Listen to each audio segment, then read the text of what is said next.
processor made it into this thing, so we have that. Since it doesn't look like we're going anywhere, well, we are going somewhere, alarmingly fast actually. But since we're not busy other than that, here's a couple of facts. He's not just a regular moron. He's the product of the greatest minds of a generation, working together with the express purpose of building the dumbest moron who ever lived. And you just put him in charge of the entire facility. Good, that's still working.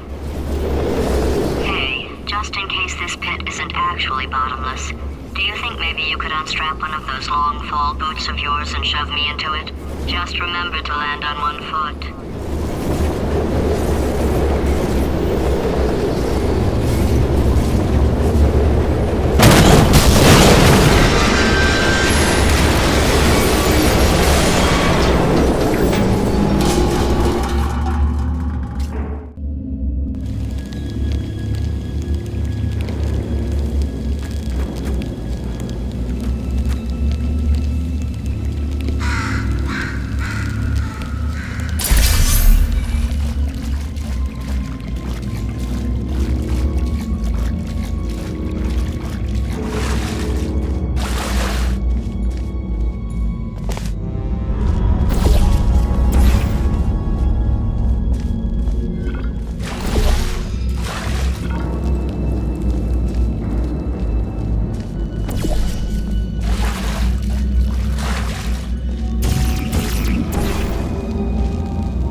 War heroes, Olympians, you're here because we want the best.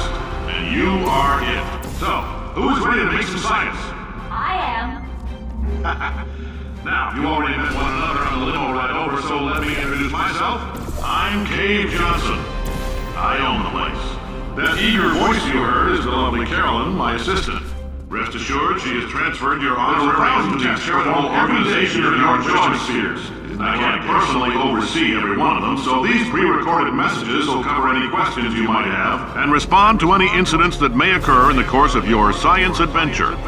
Your test assignment will vary depending on the manner in which you have bent the world to your will. Those of you helping us test the repulsion gel today, just follow the blue line on the floor. Those of you who volunteered to be injected with praying mantis DNA, I've got some good news and some bad news. Bad news is we're postponing those tests indefinitely. Good news is we've got a much better test for you. Fighting an army of mantis men. Pick up a rifle and follow the yellow line. You'll know when the test starts.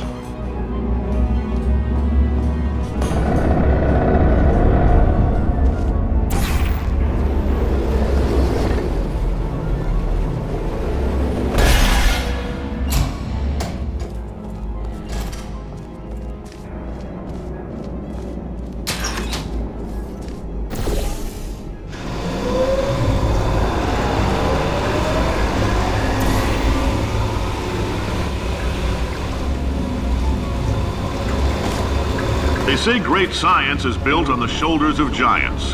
Not here. At Aperture, we do all our science from scratch. No hand-holding.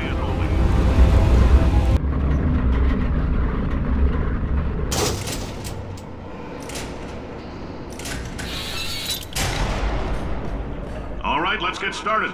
This first test involves something the lab boys call repulsion gel. You're not part of the control group, by the way. You get the gel. Last poor son of a gun got blue paint. All joking aside, that did happen. Broke every bone in his legs. Tragic, but informative. Or so I'm told.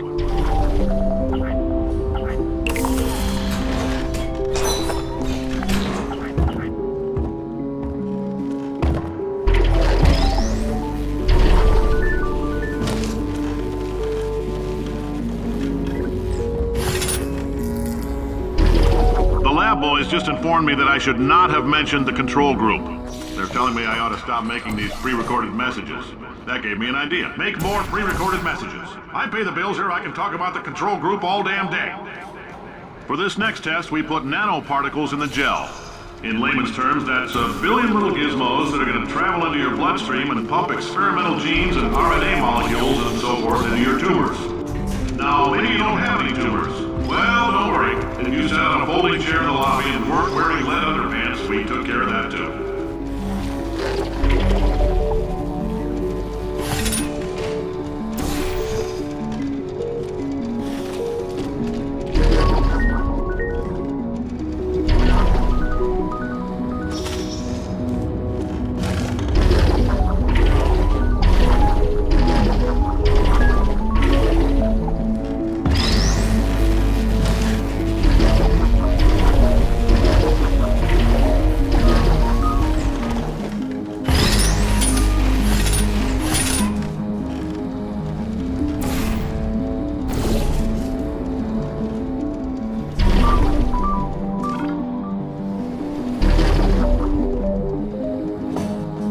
Oh, in case you got covered in that repulsion gel, here's some advice the lab boys gave me. Do not get covered in the repulsion gel. We haven't entirely nailed down what element it is yet, but I'll tell you this, it's a lively one, and it does not like the human skeleton.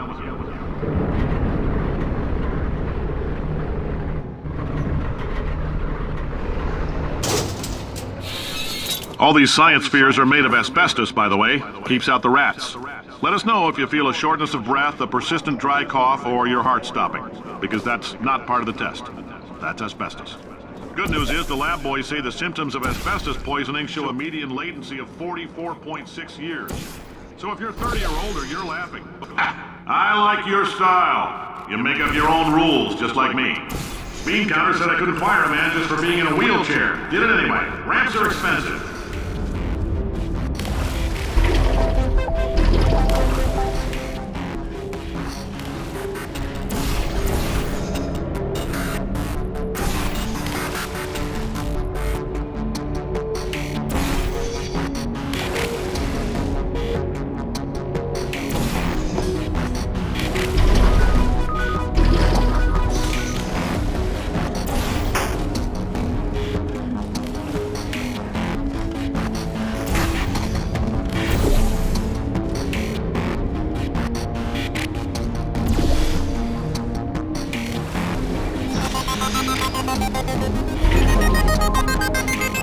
Just a heads up, that coffee we gave you earlier had fluorescent calcium in it so we can track the neuronal activity in your brain. There's a slight chance the calcium could harden and vitrify your frontal lobe. Anyway, don't stress yourself thinking about it. I'm serious. Visualizing the scenario while under stress actually triggers the reaction.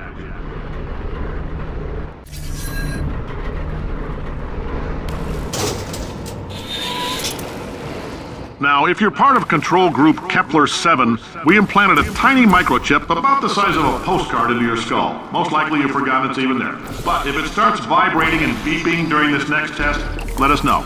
Because that means it's about to hit 500 degrees, so we're going to need to go ahead and get that out of you pretty fast. I'm telling them, keep your pants on. All right, this next test may involve trace amounts of time travel. So, word of advice, if you meet yourself on the testing track, don't make eye contact. Lab boys tell me that'll wipe out time. Entirely. Forward and backward. So, do both of yourselves a favor and just let that handsome devil go about his business.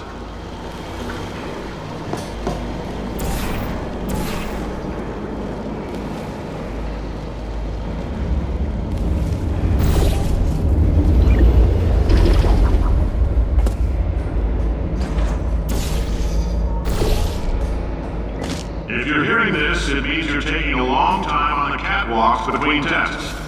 The lab boys say that might be a fear reaction. I'm no psychiatrist, but coming from a bunch of eggheads who wouldn't recognize the thrill of danger if it had walked up and snapped their little pink bras, that sounds like projection. They didn't fly into space, storm a beach, or bring back the gold. No, sir, we did. You and me against the world, son. I like your grit. Hustle could use some work, though. Now let's solve this thing.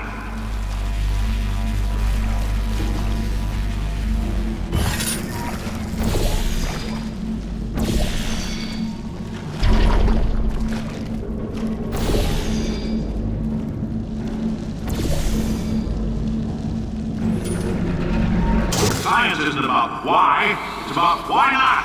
Why is so much of our science dangerous?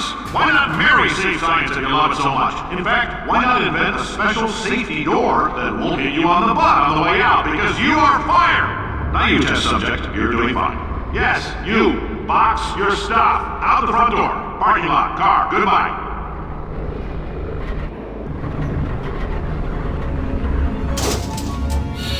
Congratulations! The simple fact that you're standing here listening to me means you've made a glorious contribution to science. As founder and CEO of Aperture Science, I thank you for your participation and hope we can count on you for another round of tests. We're not going to release this stuff into the wild until it's good and damn ready, so as long as you keep yourself in top physical form, there'll always be a limo waiting for you. Say goodbye, Carolyn.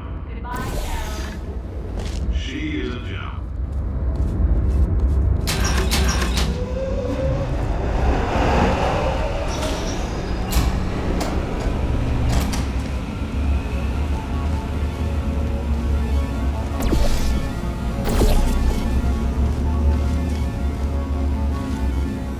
Greetings, friend. I'm Cave Johnson, CEO of Aperture Science.